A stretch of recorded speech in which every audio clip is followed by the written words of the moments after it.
আগে ওই খেলে ওই খেল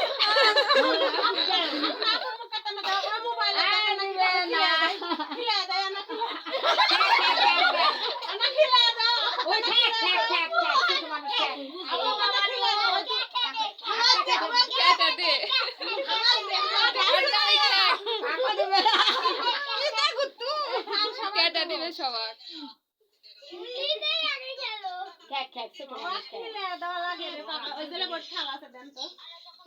ছোট মানুষ